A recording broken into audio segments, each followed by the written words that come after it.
नमस्कार दोस्तों, मेरा नाम अंकित है। जैसा कि पिछली वीडियो में हमने चरक संहिता सूत्रस्थान अध्याय 1 दीर्घजीवित्य की शुरुआत की थी। आज इस वीडियो में हम उसको समाप्ति की तरफ लेकर जाएंगे। पिछली वीडियो में हमने दो टॉपिक को कवर किए थे। फर्स्ट था कि भी आयुर्वेद अवतरण व इतिहास, और सेकंड था षट पदार्थ विज्ञान। अब उससे आगे धातु साम्य एवं त्रिदोष विज्ञान। इसमें फर्स्ट पॉइंट आता है कि भाई आयुर्वेद तंत्र का प्रयोजन। कि भाई आयुर्वेद तंत्र का प्रयोजन, प्रयोजन का अर्थ है कि भाई क्या इसकी इंपॉर्टेंस है, क्या काम है इसका, क्या फायदे हैं इसके। इसका मेन काम यही है कि भाई धातु को साम्य करना, कि भाई धातु जो विषम हुई है उनको सम करना। यही इस आयुर्वेद तंत्र का प्रयोजन है। और एक बात आपको बता देना चाहता हूँ, आयुर्वेद का प्रयोजन अलग है और आयुर्वेद तंत्र का प्रयोजन अलग। आयुर्वेद का प्रयोजन तो हम पढ़ते आ रहे हैं फर्स्ट ईयर से, जैसे स्वस्थ से स्वास्थ्य रक्षण मातुरस्य विकार प्रशमनम च, अर्थात के भी स्वस्थ व्यक्ति के स्वास्थ्य की रक्षा करना, और आतुर अर्थात बीमार व्यक्ति के रोगों का निर्हरण करना, ये आयुर्वेद का प्रयोजन है। और आयुर्वेद तंत्र का प्रयोजन है धातु को साम्य करना। रोगों के त्रिविध कारण। रोगों के त्रिविध कारण क्या है कि रोगों में तीन कारण क्या है जो रोग उत्पत्ति होते हैं। काल, बुद्धि, इंद्रिया के अर्थों का योग, मिथ्या योग, अतियोग, मिथ्या योग और अयोग, ये त्रिविध कारण बताए गए हैं रोगों के। कि भी काल का, कि भी जैसे वर्षा ऋतु है, वर्षा ऋतु में समय पे अति योग में होगा कि भी समय से, जैसे वर्षा में ज़्यादा वर्षा आ जाना, ये अति योग होगा। या वर्षा ऋतु में बिल्कुल वर्षा ना आना, ये अयोग होगा। या वर्षा ऋतु में बर्फ का पड़ जाना, ये मिथ्या योग होगा। ये जैसे काल के अति योग, मिथ्या योग, योग मैंने बताए। इसी प्रकार बुद्धि के भी और इंद्रियों के भी अति योग, मिथ्या योग होते हैं।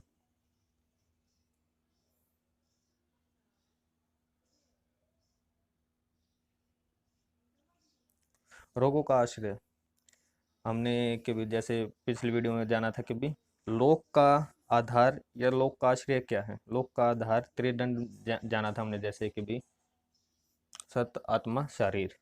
भी सत्व माने मन, आत्मा और शरीर, ये लोक का आधार है। इसी प्रकार रोग का आश्रय है, इसमें क्या है, शरीर और मन।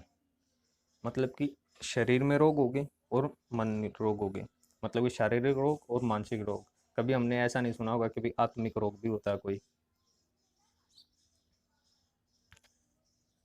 अब आत्मा के रोग होने का, रोग न होने का क्या कारण है। क्योंकि आत्मा पर है, सबसे श्रेष्ठ है, निर्विकार है।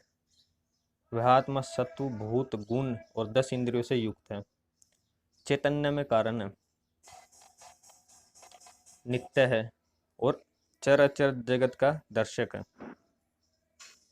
इसी कारण से आत्मा, इसमें जैसे स्टार्टिंग में लिखा गया कि भी आत्मा निर्विकार है, उसमें कोई विकार उत्पत्ति नहीं हो सकती।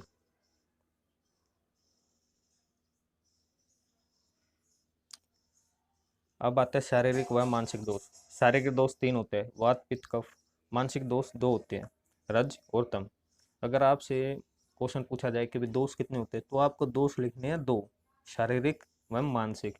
अगर आपसे ये पूछा जाए कि भी शारीरिक दोष कितने होते हैं, तो आपको लिखना है तीन, वात, पित्त और कफ, ऐसे करके। तो ये ध्यान करना कि भाई एग्जामिनर आपसे कैसे क्वेश्चन पुट कर रहा है।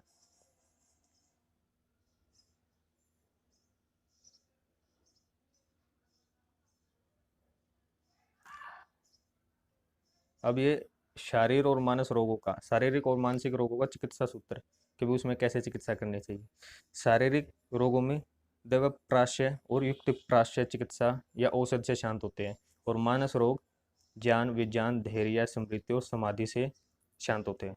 दवा प्राश्य कहते हैं, जैसे कि भी आजकल गाँव में होता है ये ज़्यादा कि भाई होम करवा लिया, हवन करवा लिया, किसी की बलि दे दी, या किसी का झाड़ा लगवा लिया, ये होती है जो प्राश्य चिकित्सा। और युक्त प्राश्य औषध क्या है कि भाई ये लेने से, ये दवाई लेने से मुझे ये रिलीफ होगा, ये लेने से वो होगा, ये है युक्त प्राश्य चिकित्सा।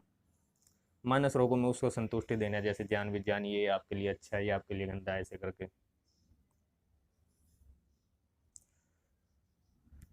अब जैसे कि हमने पढ़े थे तीन दोष थे, वात, पित्त, कफ। शारीरिक तीन दोष थे, वात, पित्त, कफ, और उनके लक्षण और चिकित्सा सूत्र बताए गए हैं। ये तीन बहुत इंपॉर्टेंट है।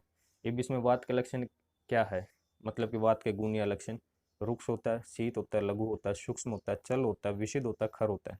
और इसका चिकित्सा सूत्र क्या हो जाएगा, जो ये जितने भी ये 7 बताए हैं ना, इनसे जो विपरीत गुण वाले है उनसे वात का शमन होता है। ये यहाँ पे उसका कंसेप्ट लगता है सर्वदा सर्व भावना। मैंने बताया था कि भी ये सबसे इंपॉर्टेंट कंसेप्ट है आयुर्वेद का, इसी पे चिकित्सा निर्भर करती है। ऐसे पित्त के लक्षण और गुण दिए गए हैं या चिकित्सा सूत्र, कभी ईशित स्नेह युक्त होता है, गर्म होता है, तीक्ष्ण होता है, द्रव अम्ल सर और कटुगुण होता है। ये भी 7 बता दिए है ऐसे करके, वात के भी 7 ही बताए थे। और इससे विपरीत गुण वालों से पित्त का शमन होगा।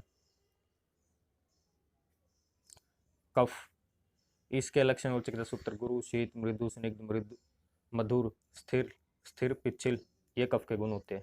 ये भी पुनः 7 हैं। बस इसमें आपको एक पॉइंट याद रखना है कि भी जो शीत गुण होता है ना, जो शीत गुण है वो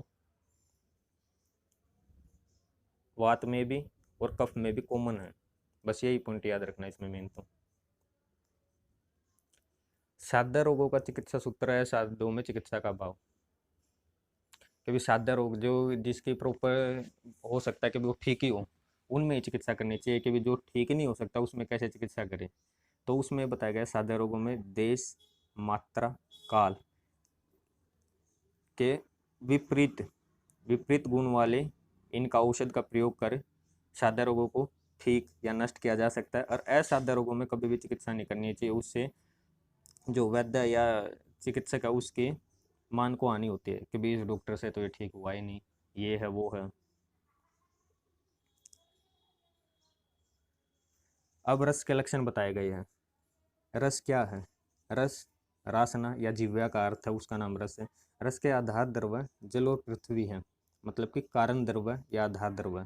विशेष ज्ञान के लिए इसमें जो वायु आकाश अग्नि होते हैं कि भी उसमें कुछ अलग अलग जो स्वाद आता है वो इनके कारण से आता है। इसमें जैसे लिखा हुआ विमर्श में रस की मुख्य योनि जल मानी गई है, इसकी मुख्य योनि जल है, ये याद रखना, ये कई बार पूछ लेते हैं 2 नंबर में। अब नीचे रस के भेद बताए गए हैं, मधुर अम्ल कटु तिक्स कसाई, ऐसे करके 6 भेद बताए गए हैं। अब रस के कार्य बताए गए हैं कि भी रस कैसे कार्य करते हैं। ये आपको आगे टेबल में दिखाता है, देखो ये जैसे ये बहुत अच्छा ही टेबल है, ये इम्पोर्टेंट टेबल है वैसे तो। इसमें जैसे शुरू के मधुरम लवण ये वात का शमन करते हैं, कटु तिक्त कषाय ये कफ का शमन करते हैं, और ये जो तिक्त कषाय और मधुर है ये पित्त का शमन करते हैं। ये आपको याद रखना है। जो मीन्स जो वात का जो शमन कर रहे हैं उससे अपोजिट जो 3 बज गए वो वात को बढ़ाएंगे, मीन्स उसको कुपित करेंगे। जो जैसे ये कफ वाला कटु तिक्त कषाय ये कफ को घटाएंगे या उसका शमन करेंगे और वात को बढ़ाएंगे। और ये जो अम्ल लवण कटु ये पित्त वर्धक या पित्त का कोप करते हैं या बढ़ाते हैं उसको, और जो शेष बचे मधुर तिक्त कषाय ये पित्त का शमन करते हैं। ये टेबल इंपॉर्टेंट है इसमें कि ये इसके महाभूतों वाला भी बहुत जरूरी है कि भी किस रस में किस महाभूत का अधिक होता है। ये क्वेश्चन पूछ लेते हैं पेपर में डायरेक्टली। जैसे ये मैंने ऊपर ही बता दिया 200 को प्रकोपित करने वाले रस कौन से थे, वो टेबल आप याद कर लेना अच्छे से। ये द्रव्य वर्गीकरण दिया गया है कि भी द्रव्य प्रभाव भेद से द्रव्यों का भेद वर्गीकरण, कि भी प्रभाव भेद से कि भी मोड ऑफ एक्शन, कि भी कैसे बॉडी पे वे एक्ट कर रहे हैं। तो इसमें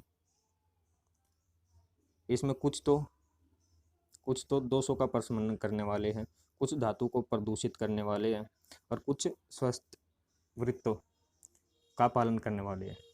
क्योंकि कुछ तो दोषों को शांत करेंगे, कुछ धातुओं को प्रदूषित करेंगे, कुछ स्वस्थ वृत्त हितकारी होते हैं कि बैलेंस डाइट ना वो किसी को शमन करेंगे ना किसी को कोप करेंगे।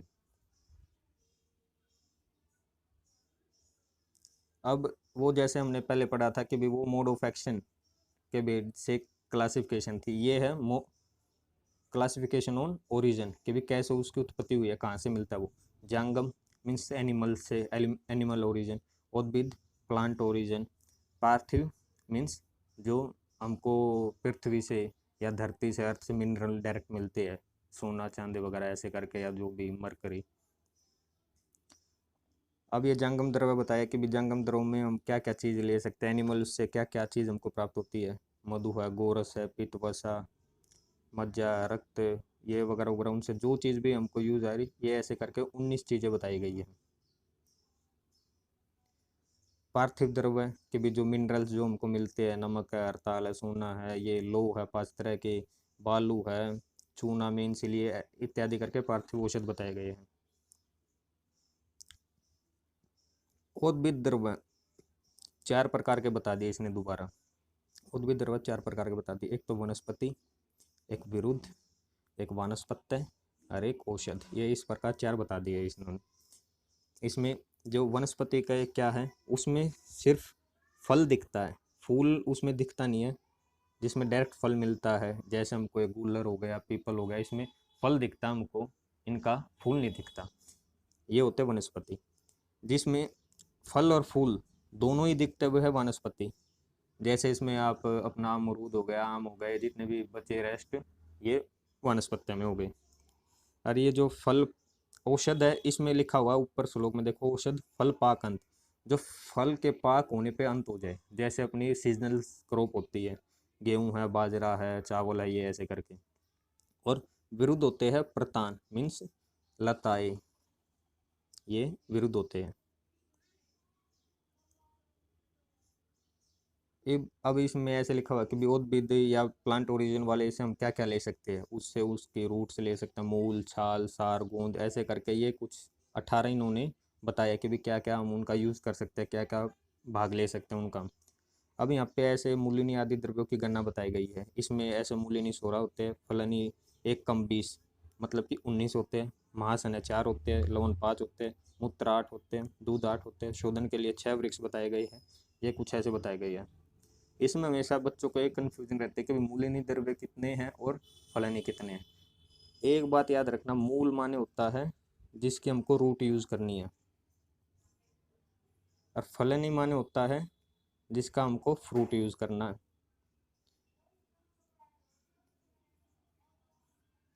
तो अब ये याद रखो कि भी मूलनी है ना, मूलिनी द्रव्य वो 16 होते हैं, और फलनी होते हैं वो 19 होते हैं। कोई भी पेड़ लेते हैं आप, उसमें मूल से ज़्यादा, मतलब कि उसकी रूट से ज़्यादा फल होता है उस पेड़ के पास। ये याद रखो कि जो ज़्यादा नंबर होगा वो फलनी द्रव्य है, मीन्स 19 फलनी द्रव्य है, 16 मूलनी द्रव्य है, क्योंकि रूट से ज़्यादा फल होता है किसी भी पेड़ के पास। यही है बस।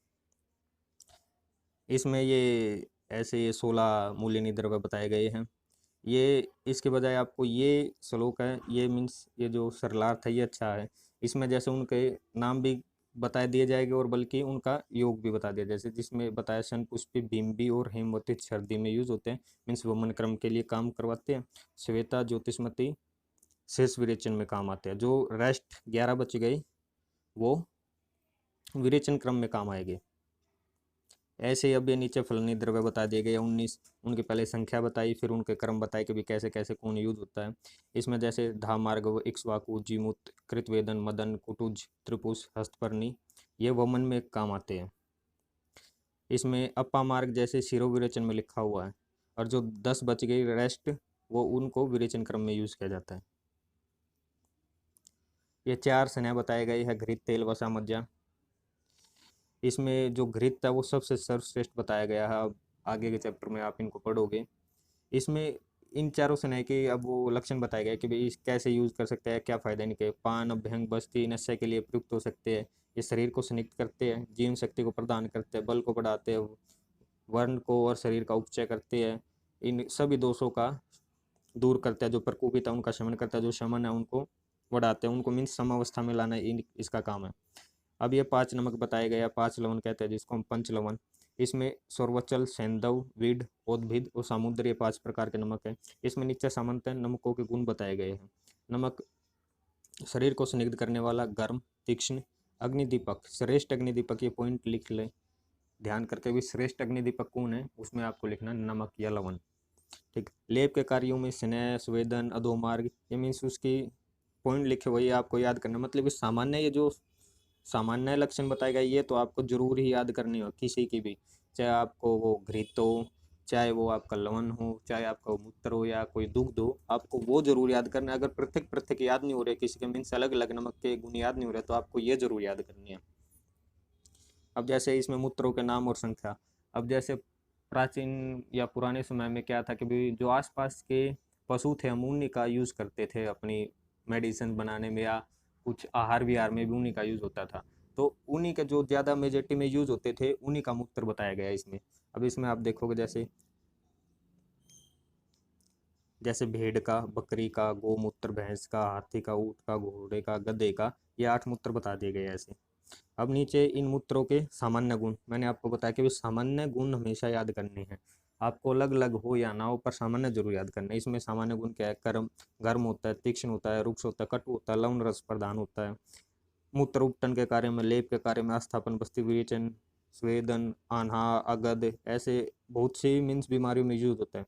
मेन इसका मूत्र का ये जो है ना, ये बहुत मेन है।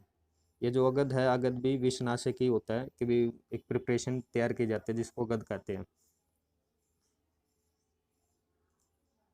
अब ये जैसे मैंने आपको बताया था कि मूत्रों को पृथक पृथक या अलग अलग गुण कैसे है, इसमें आप अगर ज़्यादा याद नहीं हो पा रहे तो कम से कम आपको गोमूत्र का तो याद होना ही चाहिए। गोमूत्र तो याद होना ही चाहिए। उसमें देखो गोमूत्र के रस में मधुरा, दोषनाशक है, कृमि और कुष्ठ को दूर करने वाला है। इसका अभ्यंतर पान किया जाता है। कंडू और दोष, दुष्य उदर का मीन्स ये एक बीमारी है दुष्य उदर, कि जो उदर में बीमारी होते हैं उसमें लाभकारी होते हैं। ये मतलब कि आप गोमूत्र का जरूर याद कर ले इसमें। अब जैसे 8 मूत्र बताए वैसे 8 दुग्ध बताए हैं। दुग्ध भी उन्हीं उन्हीं का यूज करेंगे जो आसपास में हमारे पशु रहते थे पुराने वक्त में, तो वही है इसमें भी। इसमें भेड़ी का दूध, बकरी का दूध, गाय का, भैंस का, ऊँटनी का, अथनी का, घोड़ी का।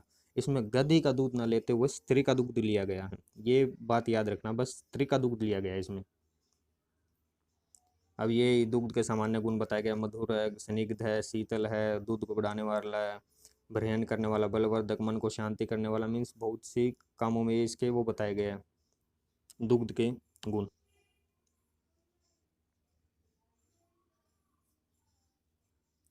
अब ये जो बच्चे थे कि भी शोधनाथ 6 वृक्ष बताए थे, उसमें 6 में से 3 की तो शीर शीर माने दूध यूज होता है उनका, और 3 की छाल यूज होती है। जिनका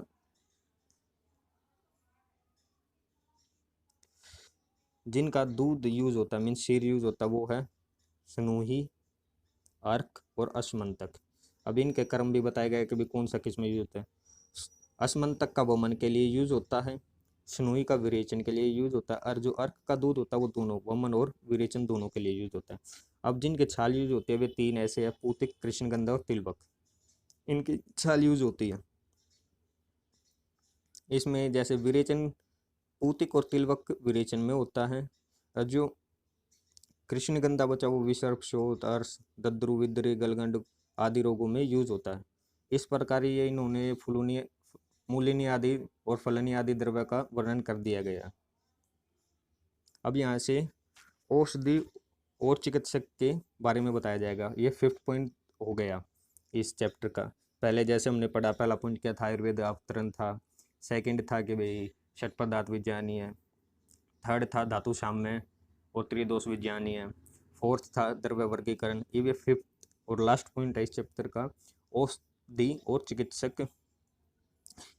इसमें इसमें कि भाई औषधि और चिकित्सक कौन है, इसमें पहला ही पॉइंट है जैसे कि भाई वनवासियों को औषधि का परिचय में महत्व, क्योंकि जो वन में रहता है उनको ज़्यादा पता है, जो रूरल एरिया जो गांव में रहते हैं उनको ज़्यादा पता है किसी भी पेड़ पौधे के बारे में कि भाई ये कैसे यूज़ होना कैसे नहीं, एज कम्पेयर टू जो शहर में रहते हैं, अर्बन उसमें रहते हैं।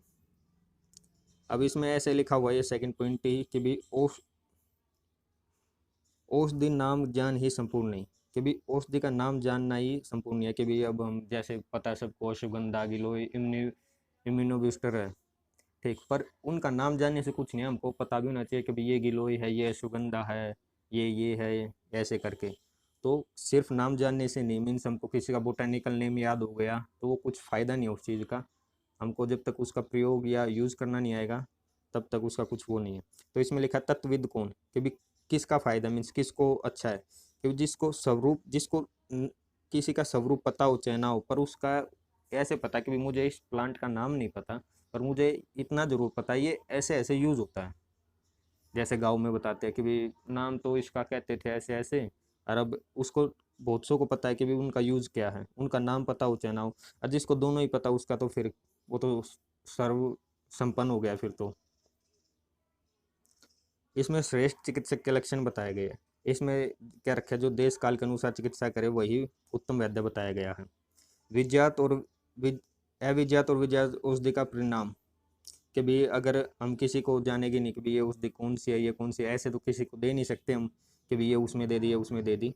तो उसका क्या, वो प्राणों को नाश कर भी सकती है, मार भी सकती है आदमी को, अगर हम ऐसी कोई सी भी, जैसे किसी को किसी से एलर्जी होती है किसी चीज़ से, किसी को गेहूँ से एलर्जी होती है, किसी को मूंगफली तो होती है, तो हम उनके प्रोडक्ट्स उनको डायरेक्ट दे नहीं सकते, उनके प्राणों पे संकट आ सकता है।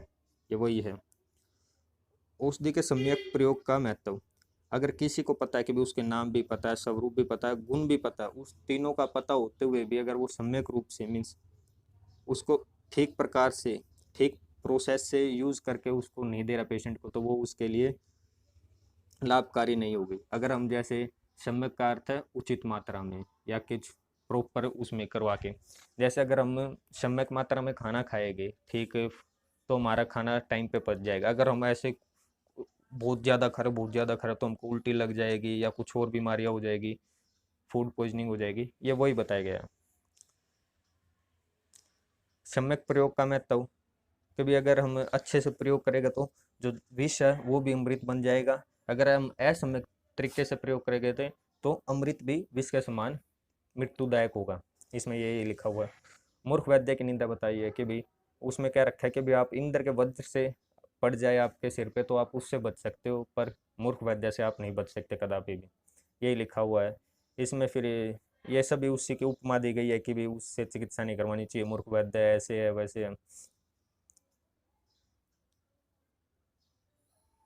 एक इसमें लिखा हुआ है कि भी चिकित्सक को सदा प्रयत्नशील रहे, कि भी आपको यही नहीं है कि भाई आपने उसको ट्रीटमेंट दे दिया, उसको मेडिसिन दे दी कि भी ये आप ले लेना इतने इतने टाइम, आपको उससे डेली पूछना भी पड़ेगा कि भी आप कैसी है, कुछ साइड इफेक्ट हुआ है, कुछ कॉम्प्लिकेशंस आई है या नहीं है। ये वही है कि भी उसमें प्रयत्न करना पड़ेगा। अगर कुछ कॉम्प्लिकेशंस आई है तो आपको उसको दूर करना पड़ेगा। ये मीन्स उसमें प्रयत्नशील मीन्स एक्टिव रहना चाहिए, एक्टिवनेस है प्रयत्नशील का मतलब, एक्टिवनेस।